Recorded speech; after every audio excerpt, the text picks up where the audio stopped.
Hello, welcome back to my channel. My name is Ray and I'm a mom of two from Singapore and I co-own Orderly, a professional organizing company. So today I have 5 reno regrets to share with you about my kitchen that I really wished someone could have shared with me back in the days when we were going through our renovation process. So I currently live in a really old HDB resale flat with a really big kitchen, and that's something me and my husband really love from the beginning when we viewed the house. That being said, so back in 2015 when we were renovating our home, there wasn't really anyone out there providing very specific storage tips in terms of what to take note of during your renovation, what were some of the things that you should consider before telling your interior designer, or we like to call it ID, what to design in your kitchen. And so now, after 3 years of being a professional organizer in Singapore, and after being to many homes here, I have lots to share and lots of tea to spill. So without further ado, let's dive in. So number 1, so my first reno regret was not paying attention to the cabinet doors at the corner of my kitchen. So if you can see here, at the bottom part of my kitchen cabinet, the doors open in opposite directions. And what that means is I'm not able to access whatever's in the corner. And this has been such a pain point for me because it's actually a lot of useful space that can be utilized. And because one side I'm using to store the gas tank, the other side would be directly under the sink, so all the cleaning products are actually there. Far in the corner, I'm unable to reach in. So we decided to dump all of the extra tiles from the renovation in that corner, because I think the only time we'll ever need to reach out for them would be like once every 10 years or maybe once every 5 years, and touch wood, so far it's been about 8 years and we've never had to touch those tiles. It's such a shame that, you know, that space can't be utilized. Number 2, so when we were going through our renovation plan for ID, I had this broad idea about having somewhere to display something nice in a kitchen, because I didn't want our kitchen to be entirely just cabinets and all about food. I wanted a little touch of aesthetic, but I didn't have a very clear idea. So I just told my ID, okay, let's just leave it as 2 open shelves. And we did try our hands at getting some plants like succulents and basil plants, but we ended up killing all of them. So that shelf there has not been used for the past 8 years. So right now we're just using them to store some of the cleaning products that we use on an occasional basis. And to be honest, it's quite an eyesore. I have been thinking if I want to get some maybe faux plants to display there, but I know it's just going to collect a lot of dust because we keep the windows very open in our kitchen and there's a lot of heavy cooking going on and it's just going to get oily and dusty. So I'd rather just waste that space.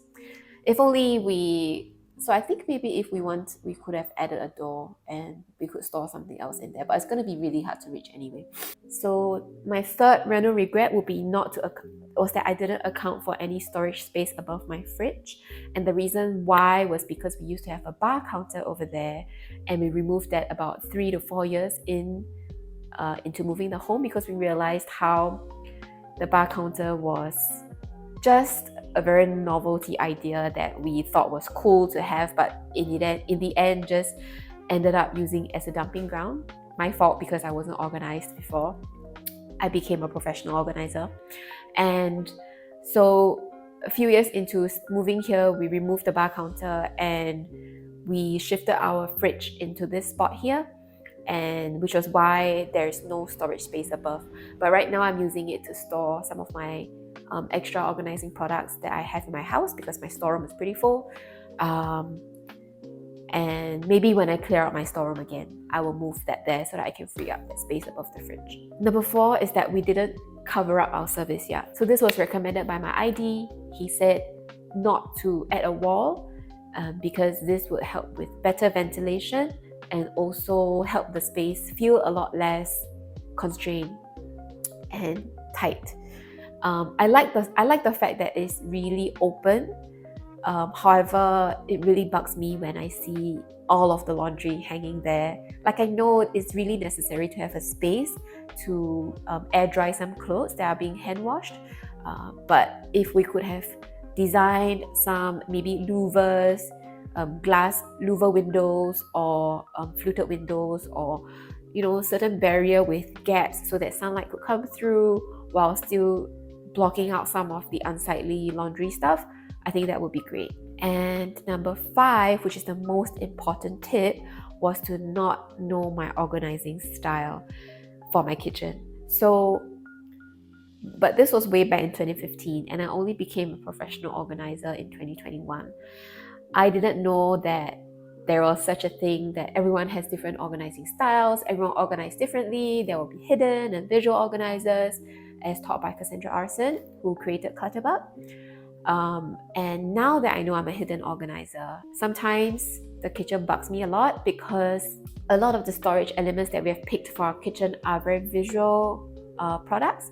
So for example, a rod that you could hang all the baskets to put fruits and your condiments, those are very visual. And if I had known that I was a hidden organizer, I would have opted for more drawers to hide everything away. And so one of the things that I did was to get opaque looking storage solutions that will block out the view of the things that were in them.